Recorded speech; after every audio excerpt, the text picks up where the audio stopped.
tous et à toutes, bienvenue sur Free Matin.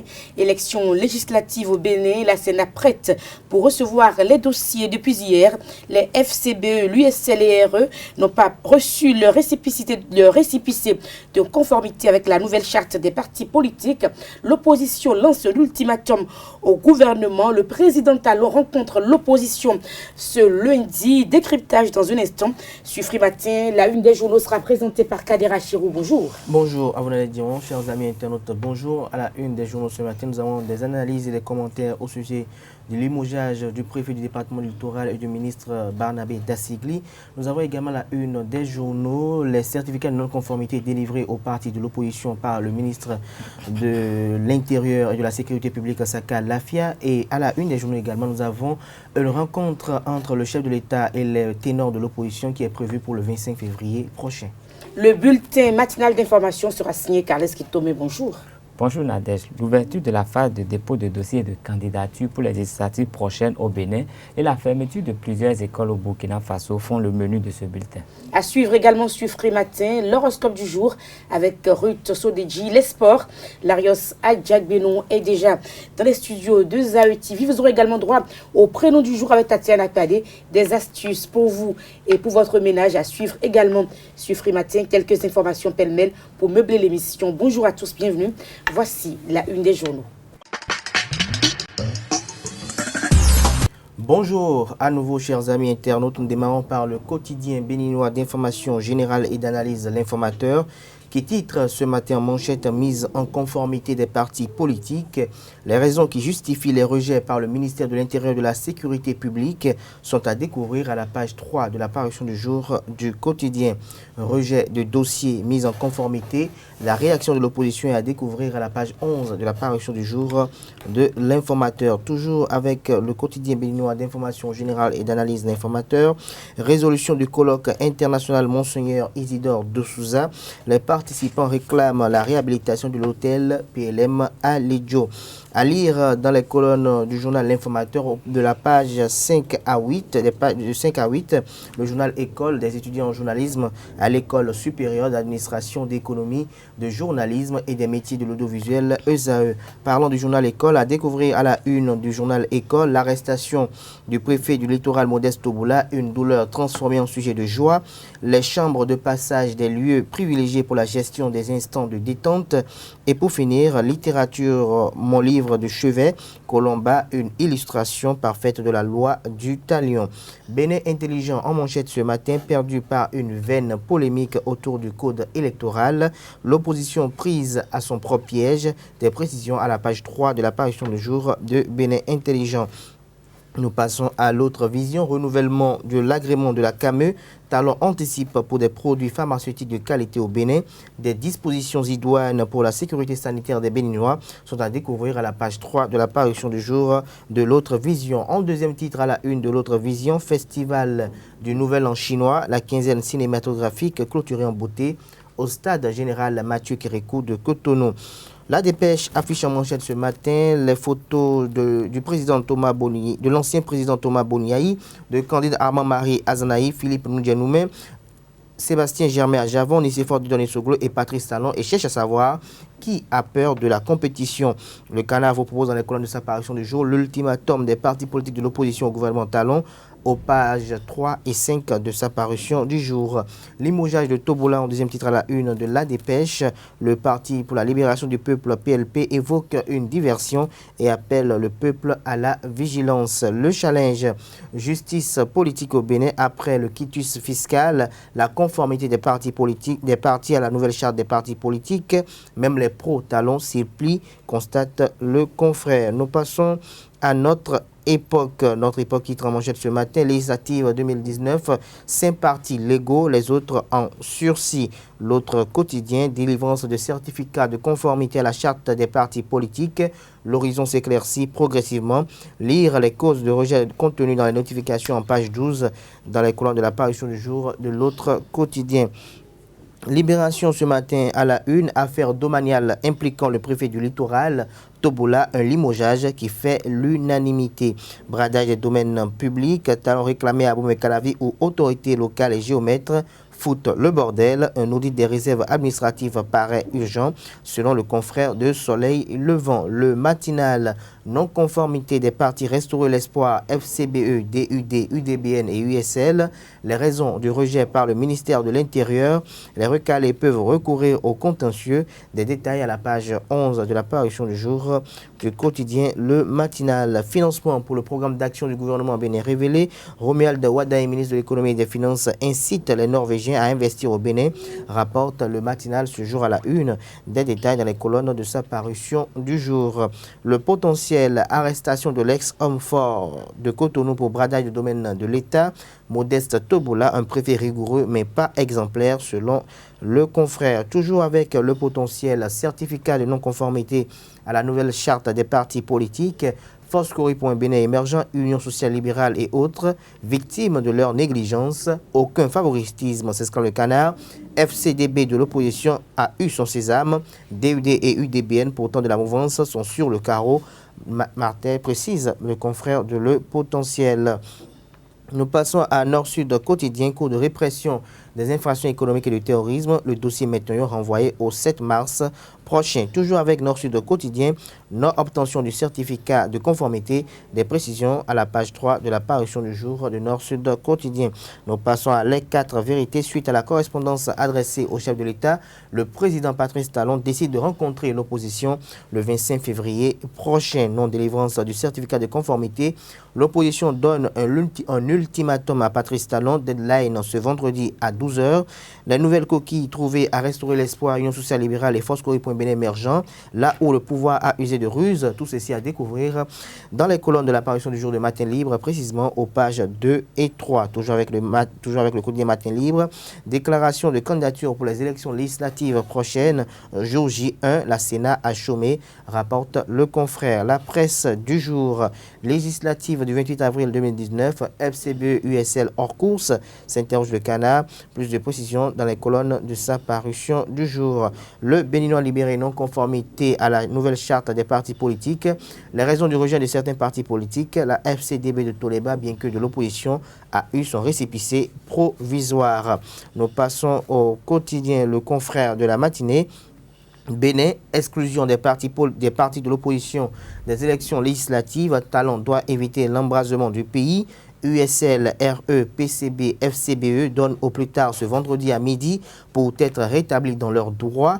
En tout état de cause, le gouvernement Talon sera tenu pour responsable des déconvenus qui découleraient de cet acte odieux et antidémocratique, préviennent-ils, rapporte le confrère de la matinée. Nous passons au quotidien La Nation qui titre ce matin en manchette mise en conformité et validation des actes de création de partis politiques. Tout sur le paysage politique actuel aux pages 2 et 3 de la parution du jour du quotidien national d'information. En visite en Norvège, le périple de Romuald Wadaï pour des financements structurants est à découvrir à la page 10 de la parution du jour du quotidien national d'information. Communal Info affiche Soumane Toleba en manchette à la une, en deuxième titre à la une, et titre conformité des partis politiques. FCDB de l'opposant Soumane Toleba en règle vis-à-vis de la loi. Toujours avec Communal Info, conformité des partis politiques à la nouvelle charte, même la DUD et l'UDBN ratent le coche alors même qu'ils sont de la mouvance. Nous passons au quotidien décryptage info, conformité des partis politiques au Bénin, la FCDB du professeur Soumane Toleba, seule liste de l'opposition autorisée, des précisions à la page 3 de sa parution du jour. Et pour finir ce matin, nous passons au quotidien béninois Nasiara, qui titre en manchette ce matin, législative 2019, des certificats de non-conformité inventés pour tuer la démocratie et vie des partis politiques. La coordination de l'Union progressiste de la 15e circonscription électorale outille les militants à la base des détails à la page 3 de la parution du jour du Canard. Merci Kader Achirou pour la présentation de cette une des journaux. Les quotidiens béninois sont disponibles dans les kiosques prix de 300 francs CFA. Vous les avez aussi en ligne. Quelques astuces à présent avec Karine Aronvoici. Bonjour Nadège, bonjour chers amis. Internautes, surnommé élixir de Jouvence, le vinaigre de cidre est réputé pour ses vertus médicinales exceptionnelles. Il est tout aussi bon pour la santé, la cuisine ou la maison de façon générale. La preuve, l'astuce que je vous propose aujourd'hui, c'est d'utiliser notre élixir pour éloigner les fourmis. C'est simple, on vise les fenêtres, les portes ou tout chemin probable emprunté par les fourmis. On y étale du vinaigre et c'est tout, la magie opère. Vous ne verrez plus ces invités surprises. Cette astuce fonctionne aussi sur d'autres insectes et mieux encore, il vous permettra d'éviter leur piqûre. Mesdames et messieurs, c'est déjà fini. On se retrouve très prochainement pour un autre numéro. Les informations d'ici et d'ailleurs à présent à travers le bulletin matinal d'information avec Carles Kitomé. Chers amis internautes, bonjour. Démarrage hier de la phase de réception des candidatures à la Sénat. Jusqu'au 26 février prochain, les dossiers des différentes formations politiques qui se sont conformés au système partisan en vigueur auront à soumettre leur dossier. La Sénat procédera à l'enregistrement puis à l'examen de fond de la déclaration de candidature, comme le précise ici la vice-présidente de la Sénat, Mme Geneviève Bokor-Nandjo. Dans ce calendrier, il était prescrit que du 21 au 26 février 2019, nous allons recevoir les dossiers de déclaration de candidature. Depuis ce matin, 8 heures, nous sommes en place. Vous avez vu le dispositif que nous avons installé. Il y a la salle, il y a le nécessaire justement pour recevoir les mandataires qui viendront, ou du moins qui doivent commencer par venir depuis ce matin. Nous les attendons. Nos collaborateurs, nos cadres sont déjà installés avec tout le matériel qu'il faut pour recevoir justement les dossiers de déclaration de candidature. Concrètement, nous avons prévu 2 phases dans cette opération-là. Nous avons déjà la phase, dans un premier temps, nous aurons la phase d'enregistrement des dossiers de déclaration de candidature. Dès lors que le mandataire arrive et qu'il franchit cette porte-là, et comme j'ai eu à le dire, ça va être une porte de non-retour. Dès lors que vous franchissez la porte avec vos dossiers, vous avez l'équipe censée vous recevoir et cette équipe-là enregistre votre dossier de déclaration de candidature en vérifiant la complétude des pièces que vous avez déposées. Immédiatement, tel que le prescrit la loi, il vous sera délivré un récépissé provisoire de dépôt de dossier de déclaration de candidature. À l'issue de cette opération-là, que nous appelons l'opération enregistrement des dossiers de candidature, il y aura la phase 2 qui consistera justement à examiner au fond la recevabilité de ces dossiers-là et l'aspect à part la recevabilité, il y aura également la vérification de l'éligibilité des différents candidats qui seront proposés aux élections législatives d'avril 2019. Et c'est à l'issue de cet examen au fond qu'il sera délivré soit un récépissé définitif qui est en quelque sorte le quitus, un mot à la mode, qui permettra justement aux candidats de se présenter aux élections des législatives 2019, soit il leur sera délivré un document que nous allons intituler le document de rejet d'enregistrement. Ce rejet d'enregistrement, c'est une décision motivée de la Sénat qui est susceptible de recours devant la Cour constitutionnelle. Celui qui est concerné justement par cette décision de rejet d'enregistrement a la possibilité de saisir la Cour dans un délai de 48 heures et il reviendra à la Cour constitutionnelle au bout de 8 jours de donner sa décision, soit de confirmer la décision qui a été prise par la Sénat, soit de l'infirmer. Dans ces conditions, nous allons le prendre en compte. Les partis politiques ne se sont pas bousculés au siège de la Sénat hier, mais le ministre de la Justice, Séverin Kenomme, est allé constater les dispositions prises par l'institution pour recevoir les dossiers dans de bonnes conditions. A priori, il n'y a pas de difficulté, particulière. Vous savez, notre pays a une tradition en matière d'organisation d'élections. La Sénat, pareillement, jusque-là a eu un très bon parcours, ce dont je me félicite d'ailleurs, et ce dont donc je félicite les responsables de cette institution. Je crois que la Sénat, qui a anticipé sur l'organisation de cette élection-là, qui est en train de la préparer activement, a fait tout ce qui convient. pour que advienne ce jour où commenceront les dépôts de dossiers des candidats, les dossiers de candidature des listes électorales à la prochaine élection. Je crois que tout est fin prêt. Je suis heureux donc de voir ce niveau de préparation, la qualité de la préparation telle qu'elle s'est faite et qu'il n'y a pas de difficultés particulières qui a été portée à ma connaissance. Bien au contraire, j'ai noté avec les responsables de la Sénat que tout est fin prêt et que ça augure du succès des élections à venir. Restons dans la faveur des législatives pour préciser que dans la soirée du mercredi dernier, le ministre de l'Intérieur, Saka Lafia, a délivré au profit de 5 partis politiques le certificat de mise en conformité leur permettant de prendre part au scrutin du 28 avril prochain. Il s'agit du PRD de Maître Adrien Humbedji, du Bloc républicain coordonné par Jean-Michel Abimbola, de l'Union progressiste coordonnée par Bruno Amoussou, de Moël Bénin de Jacques Ayadi de la Mouvance et des Forces Cori pour le développement du Bénin du professeur Soumanou Toleba.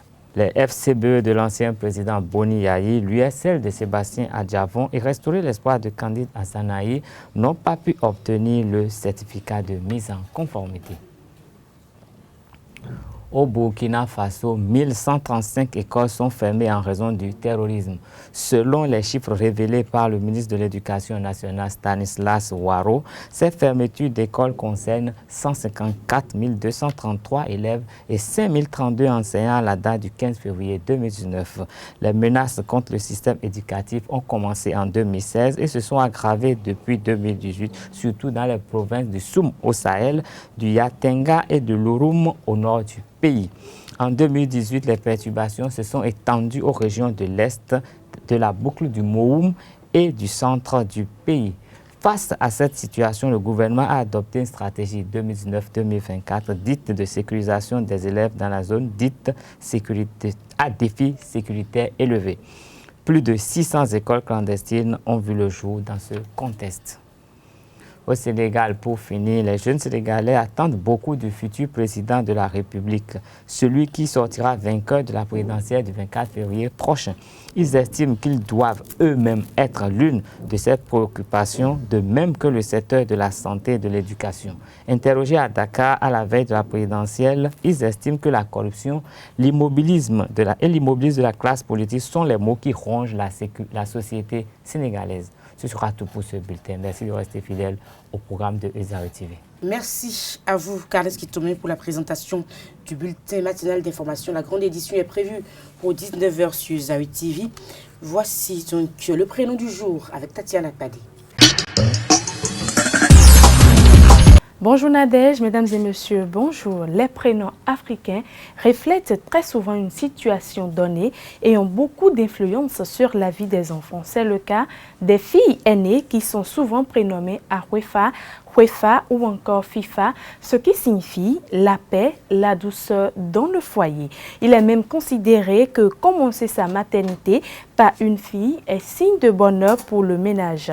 Pour les garçons aînés, leur arrivée en premier rang dans la famille est signe d'endurance et de courage. Et ils sont nommés Doji. Mesdames et messieurs, merci pour votre attention. Le débat sur Free Matin, le chef de l'État rencontre donc ce lundi l'opposition béninoise. Pendant ce temps, l'opposition vient donc de lancer un ultimatum de 112 heures au gouvernement béninois. Kader Achirou. Oui, tout à fait. Le président Patrice Talon va rencontrer le 25 février prochain les ténors de l'opposition pour discuter des élections législatives afin qu'elles se déroulent dans un climat pacifique doublé d'une transparence irréprochable. Dans la foulée, les partis de l'opposition qui ne se sont pas vus délivrer le récépissé de conformité à la nouvelle charte des partis politiques décident de lancer un ultimatum au gouvernement afin qu'il puisse obtenir leur récépissé avant ce vendredi à 12 heures précises. L'inquiétude des uns et des autres et qui demeure aussi des interrogations, c'est de savoir que depuis l'annonce hier soir que le chef de l'État a accepté leur requête de pouvoir échanger ensemble afin d'obtenir un consensus autour de l'organisation des élections législatives, est-ce que les ténors de l'opposition vont se rendre à cette rencontre avec le chef de l'État Ça reste une grosse interrogation. Est-ce qu'ils ne vont pas bafouer cela? Ça demeure également une autre interrogation. Mais l'idéal serait que les acteurs de l'opposition aillent à la rencontre avec le chef de l'État parce que, qu'on le veuille ou non, il y a des choses qui leur sont reprochées, des choses qui, de manière objective, à des endroits, sont très claires et sont, je dirais, convaincantes. Et donc, il faille se conformer à cette disposition parce que pour le moment, l'opposition est en position de faiblesse et il ne sert à rien de tout le temps agiter, je dirais, la baguette selon laquelle nous avons le peuple avec soi, toutes les oppositions, le peuple avec elle, et tout pouvoir aussi à le peuple avec lui. Et donc, ça ne sert à rien que des amis d'hier qui se sont retrouvés aujourd'hui ennemis aujourd'hui ou adversaires théâtralisent la scène politique nationale au prix d'un pseudo-combat patriotique. L'idéal, c'est que l'opposition trouve les voies et moyens pour se conformer dans les plus brefs délais à travers une célérité sans pareil aux exigences de la réforme du système partisan, mais dans le même temps, se rendre à cette rencontre avec le chef de l'État serait quand même un véritable atout pour l'obtention du consensus que même il prône. Parce que s'il arriverait que les tenants de l'opposition, toujours dans leur zèle, décident de boycotter cette réunion, alors le peuple béninois pourra une fois encore voir la bonne foi du chef de l'État, parce que si l'introduction de cette réunion a été introduite, si la demande de cette réunion a été introduite depuis des moments et qu'il n'y a que hier soir que le chef de l'État décide de le rencontrer, c'est qu'il est conscient du fait qu'il y a, je dirais, un malaise, il y a un mal qui est là, et donc il faut échanger avec, je dirais, les acteurs pour que le consensus, pour que, je dirais, une bonne méthode soit retrouvée de manière consensuelle afin que opposition et mouvance participent aux élections. N'oublions pas également qu'il y a également deux autres partis, Dynamique Unitaire pour le développement de la démocratie, DUD de Valentin Didi Roudé, qui n'a pas reçu de récépissé, l'Union démocratique pour un Bénin nouveau de Colina Fébé-Prudential n'a pas également reçu de récépissé, et on sait que ces deux partis politiques soutiennent fermement les actions du gouvernement, et que si ces partis politiques n'ont pas reçu du gouvernement, nous pouvons un temps soit peu prouver la neutralité et l'impartialité du ministère de l'Intérieur qui se veut être fidèle à la loi, et donc cela prouve à suffisance sa volonté. Et donc il est important que ce qui a été reproché aux différents partis politiques, USL, on dit que son président d'honneur, Sébastien Djemé-Adjavon, qu'il a été condamné. Est-ce que les faits sont avérés? Est-ce que Sébastien Djemé-Adjavon a été condamné par une juridiction du Bénin? Qu'elle soit condamnée à tort ou à raison, les faits sont là. Il y a une condamnation qui est là. Alors il faut que l'USL se conforme à cette exigence pour ne pas, je dirais, rater cette belle occasion qui lui est offerte de pouvoir prouver véritablement la cote de popularité, une seconde fois encore, de Sébastien Djemé-Adjavon, la cote de popularité des présidents d'honneur du jour au lendemain aussi. Non, je crois qu'il faut qu'il trouve un congrès extraordinaire ou qu'il trouve la formule comme cela est prévu dans les tests statutaires du parti politique pour trouver quelqu'un de si confiant pour le voir comme président du parti. Mais je crois que tout le monde sait, et c'est une la palissade au Bénin, que USL, c'est l'ombre, ou je dirais le sosie de Sébastien Djemé-Adjavon, alors que le président d'honneur soit Carles Kitome ou une autre personne. On sait que ce parti, c'est Sébastien Djemé-Adjavon, et quand je vote ce parti, c'est pour adhérer aux idéaux de Sébastien Djemé-Adjavon. Pareil pour FCBE, même si on décidait de ne plus donner la présence d'honneur à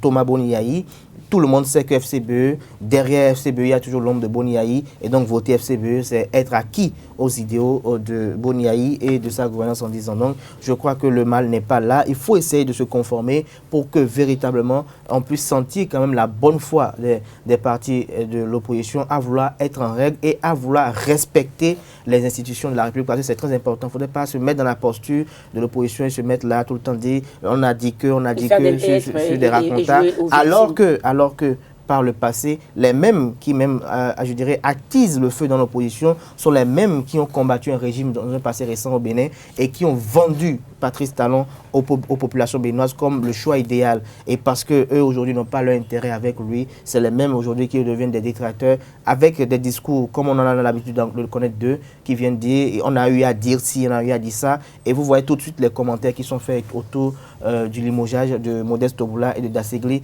alors qu'on devait peut-être se concentrer sur l'essentiel. Alors, Carles Kitome. Moi, je dirais que cette rencontre pour le 25, c'est quand même une opportunité pour l'opposition, même si c'est à la veille de la date de clôture des dépôts de candidature. Je sais que le corps électoral est déjà composé, c'est que la machine roule. Et elle roulera, elle tournera. Je ne sais pas si entre le 25 et le 26, ces partis auront le temps de satisfaire aux exigences du ministère de l'Intérieur. Parce que rencontrer le chef de l'État ne peut pas se substituer à la mise en règle, à la mise en conformité. Oui, c'est pour dire qu'avant d'aller rencontrer le chef de l'État, qu'ils se mettent vraiment au boulot pour essayer de corriger tout ce qui leur est reproché dans leur dossier, pour que leur dossier soit recevable avant même de rencontrer le chef de l'État. Parce que si éventuellement leur dossier restait à l'État et que le chef de l'État leur permettait d'aller quand même aux élections, leur faisait des facilités, ce ne serait pas en conformité avec la loi. Et là, ça veut dire qu'on aurait ouvert quand même une porte qu'il ne faut pas ouvrir. Parce que quand on va commencer à se faire des faveurs, on pourra s'autoriser d'autres faveurs. Et c'est les mêmes qui viendront après crier qu'on a fait des faveurs à d'autres personnes. Donc moi, je pense que la première chose à faire, prendre toutes les dispositions pour se mettre en règle. Changer un président d'honneur, à mon avis, ce n'est rien du tout. Parce que théoriquement, le président d'honneur n'est pas membre du bureau. C'est un titre honorifique, c'est pour faire honneur à quelqu'un, même si c'était lui qui était, le vrai financier, il n'est pas membre du bureau. Donc, il n'a pas besoin d'un président d'honneur avant d'être vraiment à la base de ce parti. Le chef de l'État d'aujourd'hui, rapidement se mettre en oui, le président Talon, il a tout le temps été derrière plein de partis politiques sans avoir jamais été président d'honneur de quel parti que ce soit. Et donc, les FCBE également peuvent rapidement régulariser la situation. Il n'y a pas de problème. Moi, je trouve qu'il soit président d'honneur, ils peuvent régler ce problème-là très rapidement. L'essentiel, c'est de demander, quand ils vont rencontrer le chef de l'État, peut-être de leur permettre que le ministère étudie rapidement leur dossier, qu'ils puissent avoir un résultat dans la même journée, de façon à pouvoir déposer leur dossier pour le 26. Sinon, tout le reste, pour moi, je crois que les gens ont envie de discuter et puis discutent. Parce que tant qu'ils ne seront pas présents sur la liste des candidatures, ils n'auront rien à faire, ils auront tout perdu, ils n'auront que leurs yeux pour pleurer. Et le peuple même, et ceux qui sont avec eux en seront meurtris. Donc, quand on est dans un combat, il faut faire d'abord le combat d'être en règle. Et puis le reste peut se dire après. Donc, à mon avis, il n'y a même pas grand problème. Il faut tout faire pour être en règle. On attend le lundi pour voir un peu comment ça se passera cette rencontre. Espérons que d'ici lundi, aujourd'hui, plusieurs auront fait une démarche vers le ministère de l'Intérieur. Au lieu de donner l'ultimatum. Peut-être lundi, c'est pour reporter les élections. Au lieu de donner l'ultimatum, je pense qu'il faut... Il ne revient pas. Ce n'est pas au sortir d'une rencontre en l'opposition et le président que les élections peuvent être reportées. Mais il peut être obtenu un consensus. Le calendrier vient d'abord des décisions qui ont été prises au niveau du Parlement. Et nous devons respecter notre constitution. Il y a une date à laquelle nous devons renouveler notre Parlement. Donc le chronogramme a été fait en fonction de cela. Donc pour reporter les élections, c'est vrai qu'au Nigeria, on l'a fait à quelques heures près. Mais pour être légaliste, ce n'est pas normal. Merci Kader Achirou, merci à vous Kales Kitome. C'était donc le débat sur Free Matin à suivre. Les sports, l'horoscope du jour. Les sports sur Free Matin, Arios Adjangbenon, dites-nous tout. Oui, bonjour Nadège et bonjour à tous. Nous ne démarrons pas la Ligue 1 de football du Bénin saison 2018-2019. La 17e journée démarre cet après-midi à René-Pleven. L'UPI ONM en difficulté depuis quelques journées. 3 lourdes défaites consécutives reçoit l'association sportive Oussou Saka de Porte-Novo Assos au stade, sur la pelouse synthétique du stade René-Pleven. Il faut simplement dire que Arnaud Seka, le capitaine du second club universitaire, après la défaite concédée face à l'association sportive du port autonome de Cotonou le week-end écoulé, était au bord des larmes. Nous allons suivre sa réaction.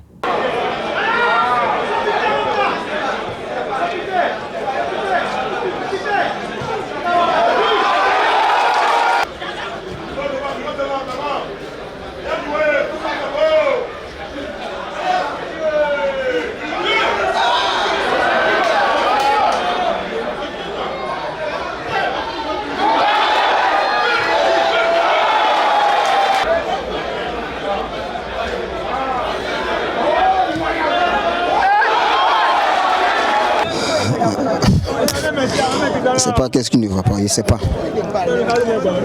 Je sais pas. On essaie de faire l'effort, essayer de voir tout ce qui ne marche pas, mais On ne comprend pas au juste. On ne comprend pas au juste ce qui ne va pas au juste. On ne sait pas, on essaie, on joue. On a les occasions, on ne marque pas, on prend des buts. Les buts même qui nous cassent, mais on essaie de faire, on pousse, mais ça ne va pas. Non, ça c'est en nous, on va essayer d'arranger ça, ce qui ne va pas entre nous. Et au moins les phases de retour, essayer de se reconstituer et reprendre. Demain samedi, l'Union sportive de Sémé-Craké, USS Craké, accueille à Saint-Louis Stadium les bourreaux de l'UPI-ONM. La journée précédente, l'association sportive du port autonome de Cotonou, ASPAC. Et il faut simplement dire que ce sera le premier gros test du nouvel entraîneur du club portuaire, Luc-René Messan. Et avec cette défaite concédée il y a 3 journées, Victor Salvador de l'Union sportive de Sémé-Craké n'a pas droit à l'erreur dans cette confrontation. Le choc de cette 17e journée aura lieu au stade Jean-Pierre Gascon de Poubet. Les Buffs FC, solide leader et invaincu depuis l'entame de la saison, il se déplace pour faire face à la jeunesse sportive de Poubet, invaincue à domicile cette saison. Et le dimanche, il y aura le derby de l'Ouémé entre les Dragons et Avrancourt Omnisport au stade Charles de Gaulle de Porte-Novo. Esaü sera hôte de Soleil FC d'Akpakpa, toujours le dimanche à René Pleven. Et pour ça, nous allons dire qu'en difficulté également lors de cette première phase de la Ligue 1 de football, Esaü prépare d'ores et déjà son mercato. Le club universitaire a démarré hier une série de tests avec des joueurs étrangers. Nous allons suivre le président Quentin Didavi et le superviseur de ce test de recrutement, l'entraîneur ghanéen James Dick.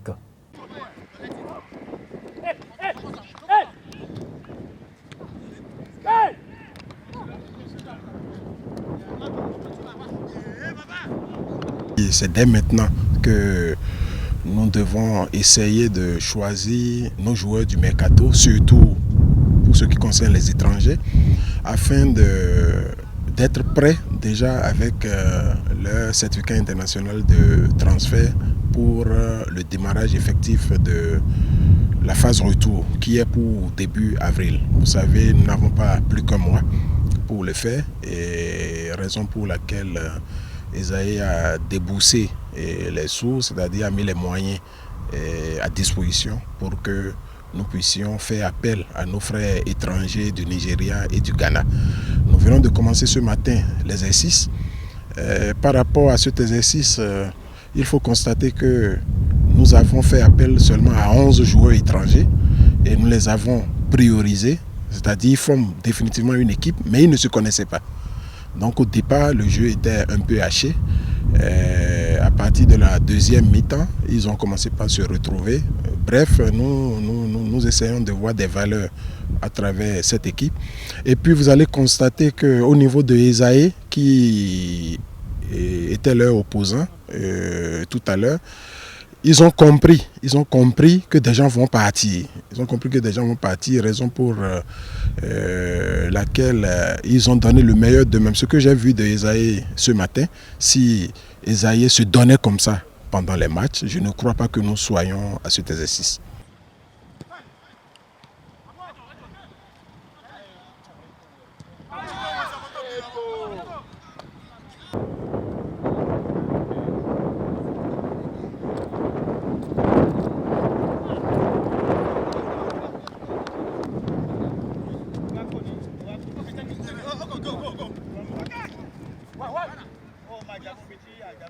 After the first one, I hope we have to take 2 or 3 players to help the team. But the players I see this morning, I cannot tell you. I'll tell the coach or the boss later. En Ligue 2, on joue la 16e journée et il y a un choc en ouverture de cette journée entre le Real Sport de Parakou et l'AS Cotonou. Et il faut simplement dire que c'est une rencontre entre le co-leader du championnat Real Sport et l'AS Cotonou, 4e au classement. Rodio FC, 3e, affronte Mamba Noir à Kome. Et il faut dire en bas du classement, Akanké reçoit les Requins FC de Cotonou. Et pour finir avec les informations d'Accra et de ces éliminatoires de la zone 3 des championnats d'Afrique des moins de 21 ans de beach volley. Le Bénin est déjà sur place depuis hier. La réunion technique a eu lieu et le calendrier de la compétition a été établi. Le Bénin va rencontrer tout à l'heure à 9h le Nigeria chez les dames et à 14h la Côte d'Ivoire, toujours dans cette catégorie. Et chez les hommes, le Bénin fera face au pays hôte, le Ghana, à 9h30 et à 14h, le Nigeria va s'opposer aux écureuils biches volleyeurs. Merci à vous, Larios Adjagbenon. Plus de développement de l'actualité sportive dans la grande édition du 19 sur Zawi TV. Voici l'horoscope du jour. Ruth Sodeki, bonjour. Mesdames et messieurs, amis internautes, ne doutez pas de mon amitié si vous ne voulez pas que je doute de la vôtre. Bonjour, bienvenue sur votre espace astrologique chez nos amis béliers. Votre dynamisme et votre ambition pourront se heurter à des obstacles au cours de cette journée. Évitez aussi de trop vous disperser, amis taureaux. Dans le travail, vous brillerez de tout feu. À la fois convaincante et diablement efficace, vous obtiendrez tout ce que vous voulez. Amis Gémeaux, Saturne aura un impact noble sur votre carrière. Cette planète est liée aux responsabilités et lorsqu'elle influence votre vie professionnelle, cela se traduit souvent en avance. Cancer, affirmation et réalisation, voilà votre programme au cours de cette journée. Mars formera un puissant aspect et vous poussera à aller de l'avant. Lion, grâce à l'influence bénéfique de la planète Uranus, vous serez plus diplomate et sociable que d'habitude. Vierge, vous aurez l'enthousiasme communicatif, vous réussirez à intéresser des gens bien placés à vos projets professionnels. Pour les amis Balance, la lecture des conférences et des cours enrichisseront votre esprit et vous ouvriront de nouveaux horizons au cours de cette journée. Scorpion, quels que soient vos objectifs, vous les atteindrez parce que vous aurez toutes les forces vives à vos côtés. Sagittaire, dans le travail, sachez qu'on ne peut pas tout gagner et que vos objectifs auront le fin à coup de pouce. Capricorne, prenez la ferme résolution aujourd'hui de régler vos problèmes au fur et à mesure qu'ils se présenteront. Verseau, sur le plan professionnel, vous serez peut-être quelque peu désorienté par la tournée que prendront les cours de cette journée. Poisson, vous allez entrer dans une période d'expansion professionnelle. Saturne vous aidera à concrétiser tout ce qui vous germe en ce moment. Amis internautes, ne doutez pas de mon amitié si vous ne voulez pas que je doute de la vôtre. Agréable week-end à vous. Merci à tous et à toutes. C'est la fin de votre émission Free Matin de ce jour. Portez-vous bien. Excellent week-end en compagnie de nos programmes. Au revoir.